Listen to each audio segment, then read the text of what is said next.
मेरा नाम स्वाति है। मैं 21 साल की हूँ और दिल्ली के रोहिणी की रहने वाली हूँ। आज मैं आपको अपनी फैमिली से जुड़ी एक रियल स्टोरी के बारे में बताना चाहती हूँ। हमारे घर में हमारी पूरी जॉइंट फैमिली रहती है।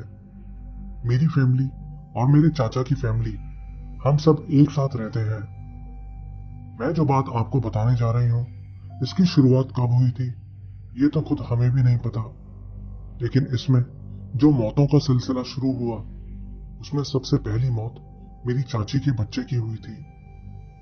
वो साल 2005 था जब मेरे चाचा के छोटे बच्चे की मौत हुई। लेकिन इसके बाद एक एक करके हमारे घर में बहुत सारे लोगों की मौतें हो गई। साल 2005 में ही मेरे पापा की डेथ हो गई।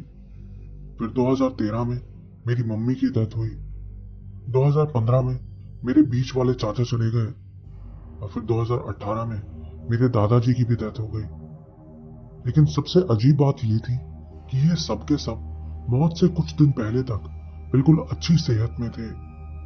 मेरे दादा की तो फिर भी उम्र हो गई थी, लेकिन मेरे मम्मी पापा और चाचा, ये तीनों 36 साल की उम्र में ही चले गए। सबकी अचानक से तबीयत खराब हुई और फिर तबीयत खराब होने के 1 महीने बाद ही तीनों की मौत हो गई। असल में हमारे घर के चारों तरफ किसी ने कीले गड़वा के काला जादू करवा रखा था। मतलब कि हमारा पूरा घर बांध रखा था। इसी की वजह से हमारे घर में ये सब हो रहा था। जब मेरे पापा की डेथ हुई उससे पहले मेरे पापा की शर्ट की जेब में 2 लौंग रखी मिली थी। पापा ने वो लौंग दादी को भी दिखाई तो दादी ने किसी बाबा से पूछा तो उस बाबा ने ऐसे ही उतारा करके बोल दिया कि अब सब ठीक है। दादी को लगा कि जो कुछ भी है वो अब उतर गया है। लेकिन फिर अचानक पापा की तबीयत खराब हो गई। उन्हें हॉस्पिटल में एडमिट करवाया गया और कुछ ही दिनों बाद हॉस्पिटल में ही उनकी डेथ हो गई। ये सब कुछ वो लौंग मिलने के 1 महीने के अंदर ही हुआ था। पापा के जाने के बाद जब हमने घर की सफाई की तो बेड के गद्दे के नीचे जहां मेरे पापा सोते थे वहां एक ताबीज मिला था। इसके अलावा बेड की ईंट के नीचे और पापा के कपड़ों में और भी कई ताबीज मिले थे। दादी ने उन ताबीजों को एक बाबा को दिखाया तो उसने बताया कि तेरा बेटा किसी बीमारी से नहीं बल्कि काले जादू से गया है। किसी ने तेरे पूरे घर को बांध रखा है। उस घर में जो भी रहेगा वो हमेशा दुखी रहेगा, और हो भी ऐसा ही रहा है। फिर साल 2013 में मेरी मम्मी की तबीयत अचानक से खराब हो गई। उन दिनों मम्मी को एक औरत दिखाई देती थी। मम्मी दादी को बोलती थी कि मम्मी, वो औरत मेरी चप्पल लेके जा रही है, उसे रोको। कभी बोलती कि एक औरत मेरे बेड के नीचे बैठी हुई है, इसे निकालो यहाँ से। ये सब बताते हुए मम्मी मेरी दादी की भतीजी की सास का नाम लेती थी। बोलती कि ये मुझे परेशान कर रही है, इसे बोलो ये चली जाए यहाँ से। लेकिन सबसे अजीब बात ये थी कि मम्मी ये सब बातें डरते हुए नहीं बल्कि बिल्कुल नॉर्मली बोलती थी, जैसे कि हम आपस में नॉर्मली बातें करते हैं। फिर 21 दिन हॉस्पिटल में रहने के बाद मम्मी की भी डेथ हो गई। ये बातें वो हॉस्पिटल में भी बोलती थी। सब सोचते थे कि मम्मी पागल हो गई है। फिर कुछ टाइम बाद एक दिन अचानक मेरे चाचा की भी तबीयत खराब हो गई। चाचा दादी को बताते थे कि उनको हॉस्पिटल में एक औरत बैठी दिखाई देती है। जब मैं टॉयलेट जाता हूँ तब भी वो औरत मुझे बैठी दिखाई देती है। वो जब भी दिखती है उसने घूंघट किया होता है। और फिर कुछ दिनों बाद ही उनकी भी डेथ हो गई। मेरी दादी कुछ नहीं कर पाई। अब घर पे बस हम सब बच्चे, दादी, एक चाचा और मेरी 2 चाची ही बचे थे। जब मेरे पापा की डेथ हुई थी तब मेरी बड़ी बहन 11-12 साल की थी। पापा की डेथ से पहले एक रात उसको एक सपना आया था। उसने देखा कि एक औरत घूंघट किए हुए हमारे घर के जीने के पास खड़ी है। उसके साथ एक कुत्ता भी था। उसने मेरी दीदी से कहा कि मैं तेरे घर से 3 जानों को लेकर जाऊंगी, और इतना कह के वो औरत गायब हो गई। सपना देख के मेरी बहन डर गई और उठ के मम्मी से चिपक के रोने लगी। मम्मी ने पूछा क्या हुआ, तो उसने सपने वाली बात मम्मी को बताई। लेकिन तब किसी ने ध्यान नहीं दिया। सबको लगा कि बच्ची है, ऐसे ही सपना देख के डर गई होगी।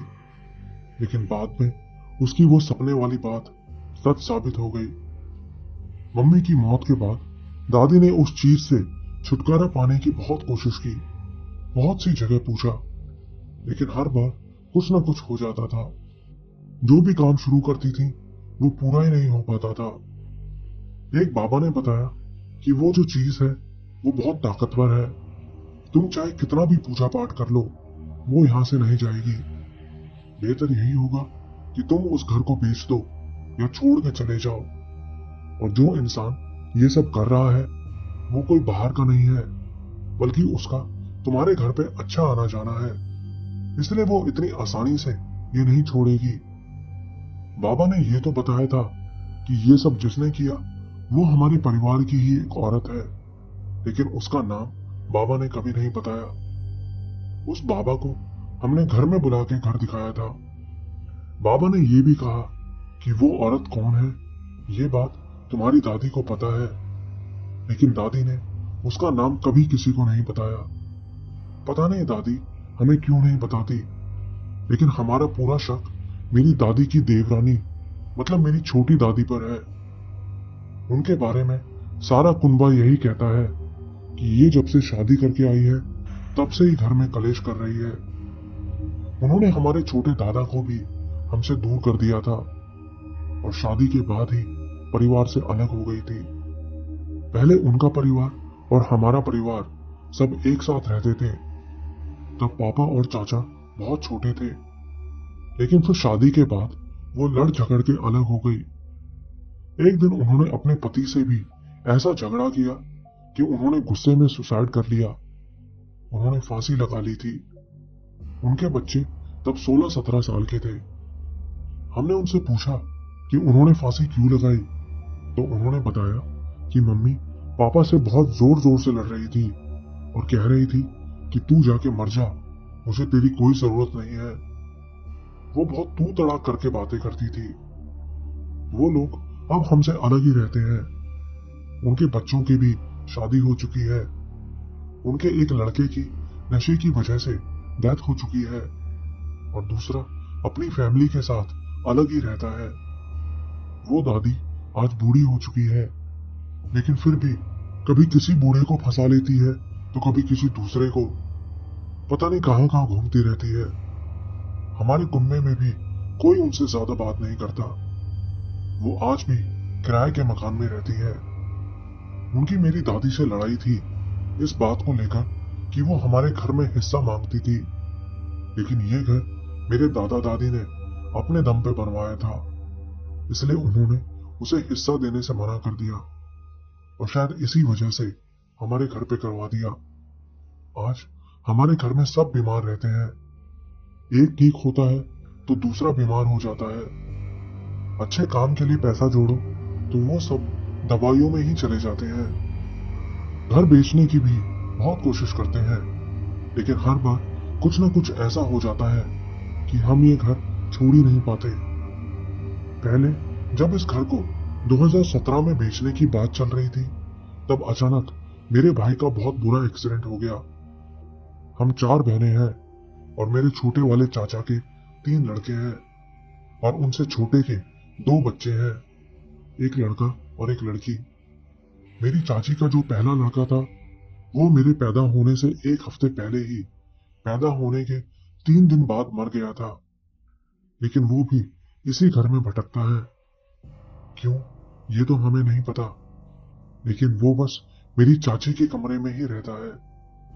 उसे मेरी सबसे बड़ी वाली दीदी ने खिड़की से चिपके हुए देखा था। मेरी दीदी तब बहुत छोटी थी, इसलिए चाचा चाची के पास उनके कमरे में ही टीवी देखते देखते सो गई थी।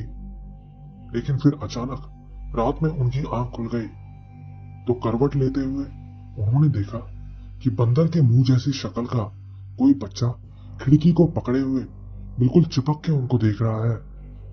ये देख के दीदी रोने लगी। चाचा ने जल्दी से लाइट जला के उनसे पूछा तो दीदी ने उनको उसके बारे में बताया, लेकिन तब तक वहां कोई नहीं था। सबको लगा शायद दीदी ऐसे ही कोई सपना देख के डर गई होगी, क्योंकि उन दिनों घर का माहौल भी कुछ ऐसा ही था। लेकिन फिर जब हम बड़े हुए तो दादी ने बताया कि वो बच्चा चाची को भी दिखता था और उनको परेशान भी करता था, जैसे रात में सोते सोते कभी उनके ऊपर आके बैठ जाना या कभी उनको नींद से जगाना। इसी तरह की हरकतें करता था जैसे बच्चे करते हैं। फिर बाद में चाचा का जो दूसरा लड़का हुआ, वो बचपन में टॉय से खेलते हुए उनसे बातें करता था। इसके बारे में चाची ने हमें बताया था, लेकिन वो कहती है कि वो उसे दौरे पड़ते थे, जिसकी उसने दवाई खाई और वो ठीक हो गया। मुझसे बड़ी वाली जो मेरी बहन है, उसको भी 7 साल की उम्र से दौरे पड़ने लगे थे, जिससे उसकी टांगे आज भी टेढ़ी है। उसको मिर्गी के दौरे पड़ते थे, जिसकी दवाई वो आज भी खाती हैं। लेकिन अब उसकी शादी हो चुकी है और उसकी एक लड़की भी है। शादी से पहले जब वो इस घर में थी, तब उसे बीच बीच में दौरे पड़ते रहते थे, लेकिन शादी के बाद जब से वो ससुराल गई, उसको एक बार भी मिर्गी का दौरा नहीं आया।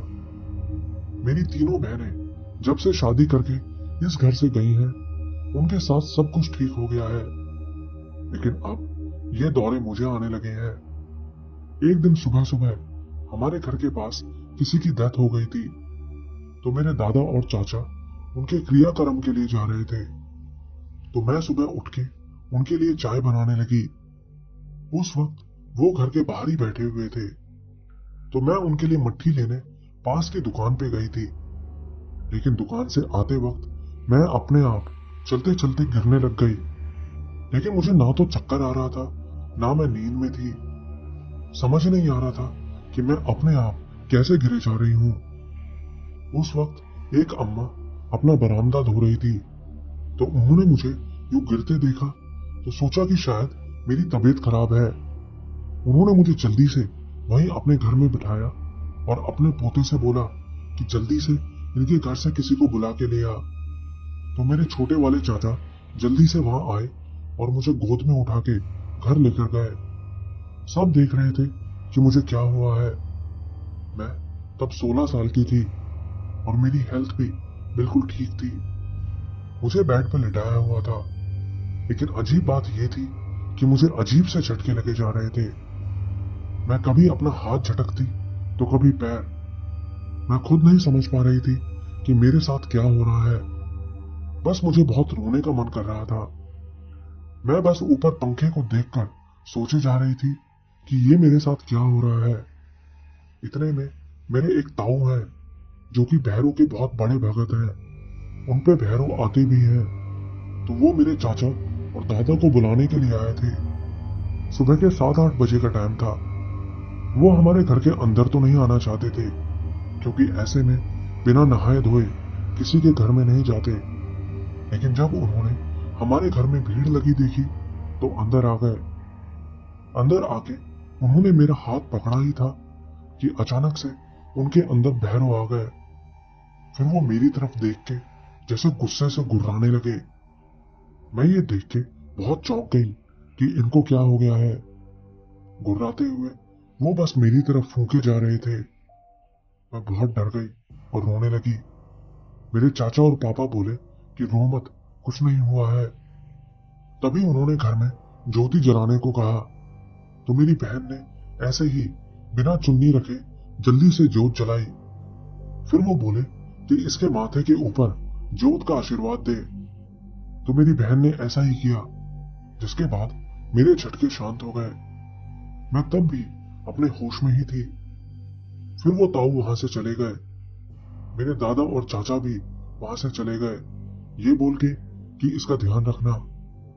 सब लोग बातें करने लगे कि पता नहीं इसे अचानक से क्या हो गया था। मुझसे कोई कुछ नहीं पूछ रहा था। फिर मैं 10 बजे सोकर उठी तो मुझे बहुत फ्रेश फील हो रहा था, लेकिन मेरे घुटने बार बार गिरने से छिल गए थे।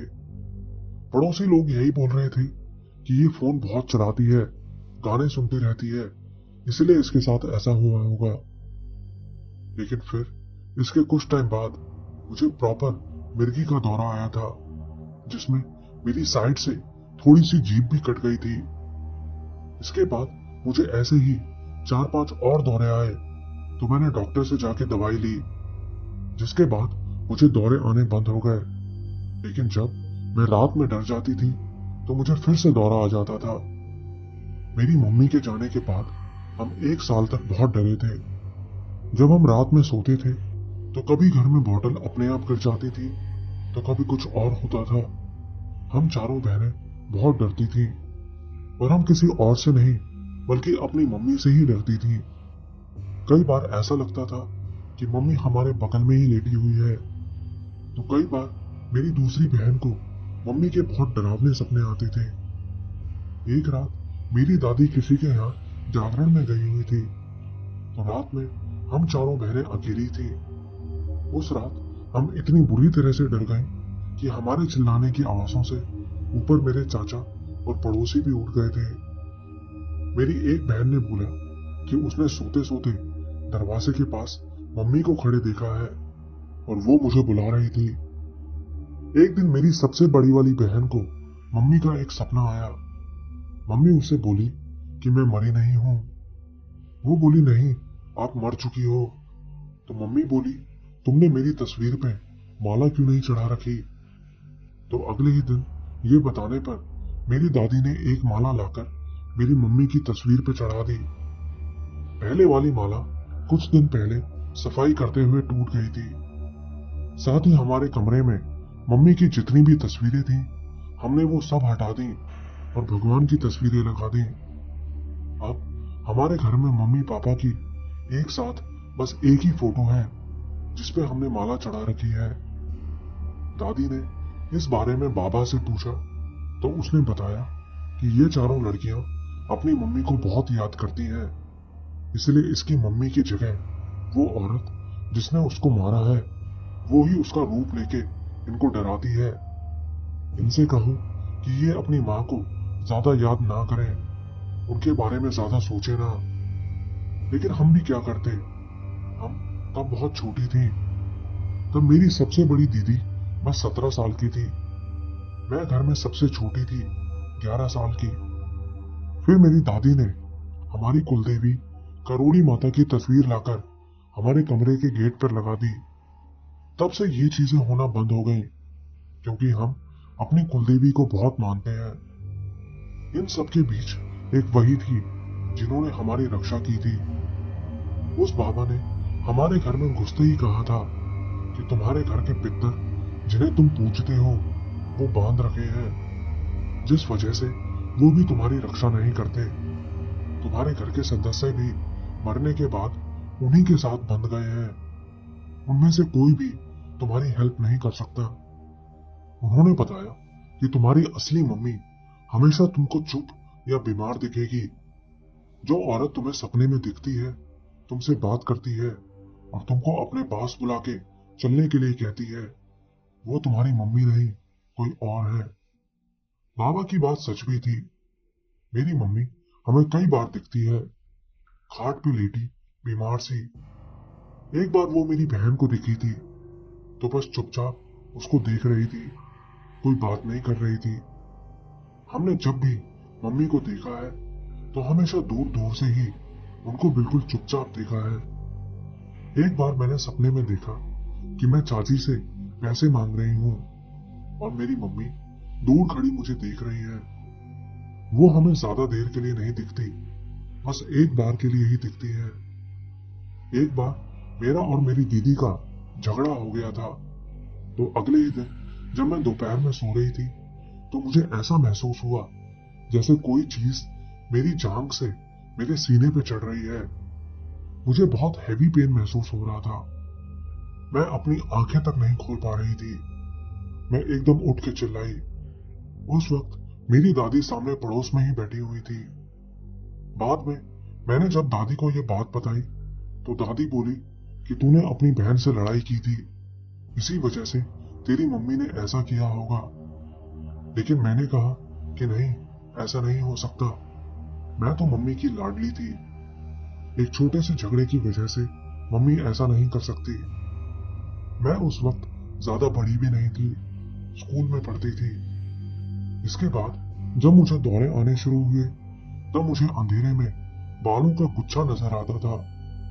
उसी के बाद मेरे दौरे स्टार्ट होते थे। मैंने दादी को भी बताया, लेकिन दादी बोलती कि ये तुम्हारे मन का वहम है, क्योंकि मैं हॉरर मूवीज बहुत देखती हूँ। लेकिन अभी पिछले 1.5 साल से मेरे भाई को दौरे आने लगे हैं। वो मेरी ही एज का है। पहली बार जब उसे दौरा आया था तो वो अपने एक दोस्त के भाई की शादी में गया हुआ था। उसके दोस्त ने बताया कि हम डीजे पे डांस कर रहे थे और ये पास में ही खड़ा था। तभी अचानक से हंसने लगा। इसके दोस्त ने इसे पूछा क्या हुआ, तो ये एकदम से नीचे गिर गया और कांपने लगा। फिर वो लोग उसको स्कूटी पे बिठा के घर लेकर आए। मैंने घर का गेट खोला तो वो मुझे देख के हंसने लगा। ये सब देख के हम लोग बहुत घबरा गए। अब हमें उसी की टेंशन लगी रहती है। कुछ ही टाइम बाद मेरी भी शादी होने वाली है। मुझे लगता है शादी के बाद मेरे साथ तो सब कुछ ठीक हो जाएगा। मेरा भाई भी जॉब करता है। वो भी जल्दी से पैसे जोड़ के इस घर से निकल जाना चाहता है, क्योंकि इसके अलावा हमारे पास और कोई उपाय नहीं है।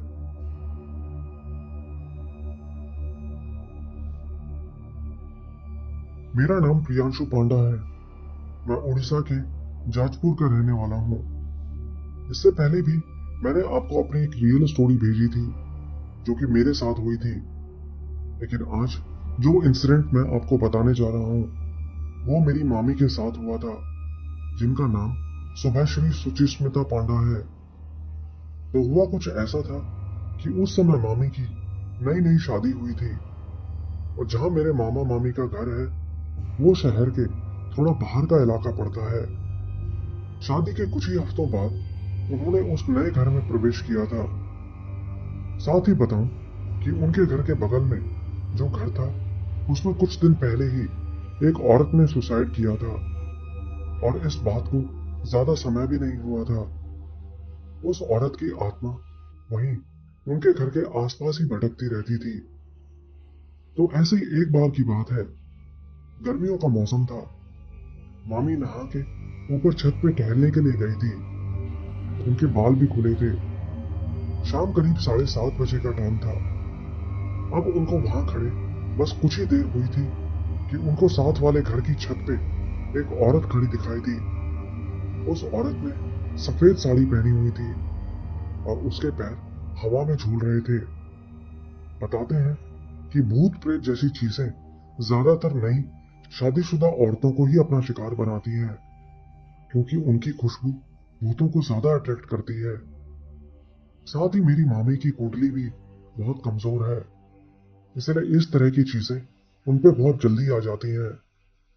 तो जैसे ही मामी ने उस औरत को देखा, वो औरत मामी के ऊपर आ गई और मामी वहीं बेहोश हो गई। जब मामा और नानी ने उनको ऊपर बेहोश पड़े देखा तो जल्दी से नीचे कमरे में लेकर आए। नीचे जाने के बाद उनको होश तो आ गया, लेकिन मामी बहुत अजीब अजीब हरकतें करने लगी। नीचे जाने के बाद उनको होश तो आ गया, लेकिन मामी बहुत अजीब अजीब हरकतें करने लगी। कभी बेमतलब के हंसने लगती, तो कभी चुटकियां मारने लग जाती, तो कभी अचानक से बहुत गुस्सा करने लगती। उनसे बात करते तो उनकी आवाज भी बहुत भारी हो जाती थी। ऐसा लगता जैसे दो औरतें एक साथ बोल रही हैं। मामी को फीवर भी आ गया था। फिर जैसे तैसे वो रात काटी गई और अगली सुबह उनको एक पीर बाबा के पास ले जाया गया। वहां जाने के बाद वो नॉर्मल तो हो गई, लेकिन उनको कुछ भी याद नहीं था। बस इतना याद था कि उस औरत की आत्मा दिखने में कैसी है। पीर बाबा ने उनको एक ताबीज भी दिया, क्योंकि उस औरत की आत्मा कभी भी उनके ऊपर आ सकती थी। साथ ही बताऊं कि मेरी मामी एक हाई स्कूल में टीचर है और मामा LIC में काम करते हैं, जिस वजह से मामा को ज्यादातर काम के सिलसिले में बाहर ही रहना पड़ता था। तो ऐसे ही एक दिन की बात है। उस दिन मेरी मामी को स्कूल से वापस आने में बहुत देर हो गई थी। रात के 8:15 बज गए थे। वो जिस रास्ते से आती थी वहां पास में ही एक जंगल पड़ता था, जहां रात के समय लोगों का आना जाना बहुत कम होता था। साथ ही वहां रोड पर कुछ रिपेयरिंग का काम भी चल रहा था, जिसकी वजह से वहां आसपास दुकानें भी नहीं थी। तो जब मामी उस जंगल से निकल रही थी, तभी अचानक से एक अजीब सा सूअर जैसा दिखने वाला कोई जानवर उनकी स्कूटी के आगे आके खड़ा हो गया, और उसको बचाने के चक्कर में मामी ने एकदम से ब्रेक लगाई और स्कूटी से नीचे जा गिरी। उनको बहुत चोटें लगी, लेकिन फिर उन्होंने रोड के साइड में देखा तो देखा कि वो सूअर अब आधा इंसान बन चुका था और एक पेड़ के ऊपर चढ़ रहा था। ऊपर चढ़ते हुए वो बार बार मुड़ मुड़ के मामी की तरफ देख रहा था।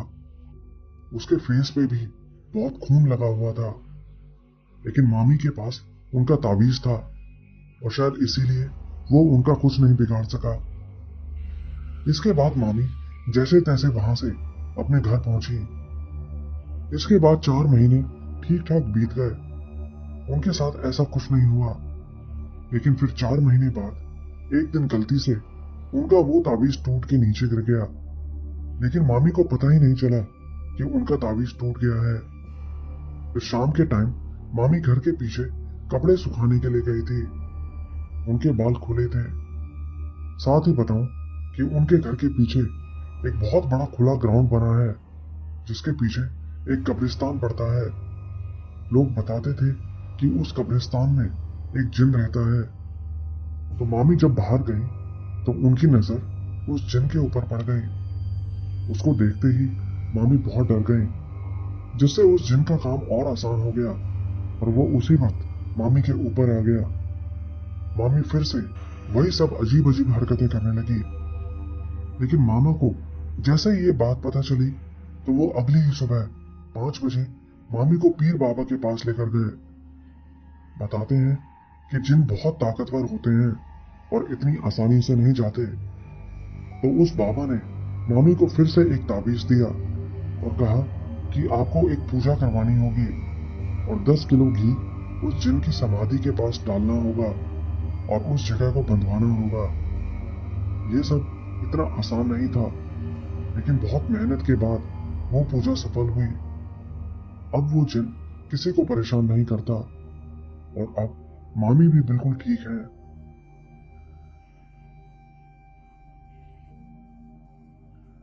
मेरा नाम कृष्णा सिंह राठौर है। मैं राजस्थान के चूरू जिले के सरदार शहर का रहने वाला हूँ। मैं आपको अपने पापा के साथ घटी एक सच्ची भूतिया घटना के बारे में बताना चाहता हूँ। तो हुआ ऐसा था कि ये 2004 की बात है। तो एक दिन मेरे पापा अपने काम पे से घर वापस आ रहे थे।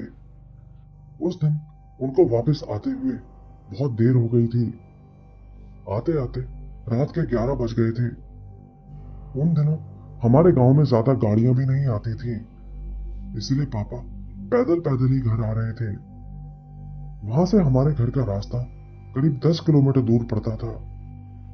साथ ही बताऊं कि पापा के पास एक टेप रिकॉर्डर भी था, जिसमें रील्स वाली कैसेट डलती थी। तो अब पापा अकेले उस रास्ते से आ ही रहे थे कि रास्ते के बीच एक जगह पड़ती है। लोग बताते थे कि उस जगह भूत प्रेत दिखाई देते हैं।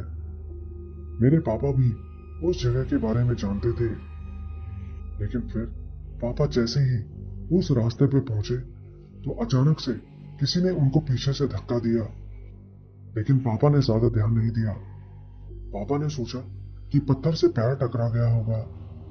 पापा फिर से चलने लगे, लेकिन फिर कुछ दूर चलने के बाद पापा को फिर से किसी ने पीछे से धक्का दिया। इस बार पापा समझ गए कि यहाँ पक्का कुछ गड़बड़ है। तो पापा एक जगह रुक के एक रेत के टीले के ऊपर बैठ गए। हमारे यहाँ रेत के रेगिस्तान होते हैं, जिनमें ऊंचे ऊंचे टीले होते हैं। इन्हें हमारे यहाँ टीबे कहते हैं। पापा वहां बैठे और बीड़ी जला के पीने लगे। फिर कुछ देर बाद पापा ने बीड़ी पी के वहीं फेंक दी और वहां से उठ के चलने लगे। लेकिन कुछ दूर चलने के बाद उनको फिर से धक्का लगा। इस बार वो धक्का इतनी जोर से लगा था कि पापा नीचे गिर गए। पापा ने जल्दी से अपने उस टेप रिकॉर्डर में हनुमान जी की एक रील वाली कैसेट डाल दी और हनुमान जी का भजन चला दिया और वहां से जल्दी जल्दी चलने लगे। कुछ दूर चलने के बाद जब वो रास्ता खत्म होने वाला था कुछ दूर चलने के बाद जब वो रास्ता खत्म होने वाला था तो उनको फिर से एक जोर से धक्का लगा। धक्का इतनी जोर से लगा था कि पापा कुछ दूर तक मिट्टी में घसटते हुए गए, लेकिन उन्होंने उस टेप रिकॉर्डर को संभाल लिया और भागते हुए उस रास्ते को पार कर लिया। ये दूसरी घटना जो मैं आप बताने जा रहा हूं, ये भी हमारे गांव की ही है। तो हुआ ऐसा था कि हमारे गांव में जहां हमारा घर है उसके पीछे की साइड एक खेत है और उस खेत में एक खेजड़ी का पेड़ है। वो पेड़ हमारे घर से साफ साफ दिखाई देता है। गांव वालों का कहना है कि उस पेड़ पर 3 चुड़ैलें रहती हैं।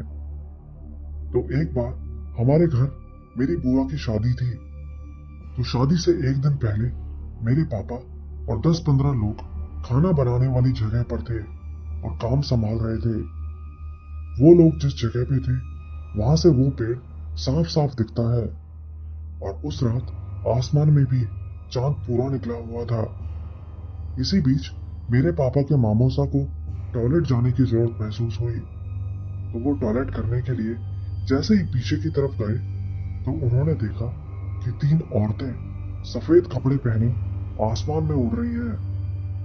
उन तीनों के बाल बिल्कुल सफेद थे और वो तीनों उनकी तरफ देख के हंस रही थी। ये देख के वो बहुत ज्यादा डर गए और जहां पापा और बाकी लोग काम कर रहे थे उस तरफ भाग गए और उनको सारी बात बताई। फिर मेरे पापा और वो सब लोग जब वहां पहुंचे तो उनको भी वो तीनों औरतें साफ साफ उड़ती हुई दिखाई दी और उनके देखते ही देखते वो तीनों हंसते हुए वहां से गायब हो गई। उसके बाद मेरे पापा के मामोसा की तबीयत 1 महीने तक खराब रही, लेकिन फिर वो ठीक हो गए। ये दोनों कहानियां बिल्कुल सच हैं।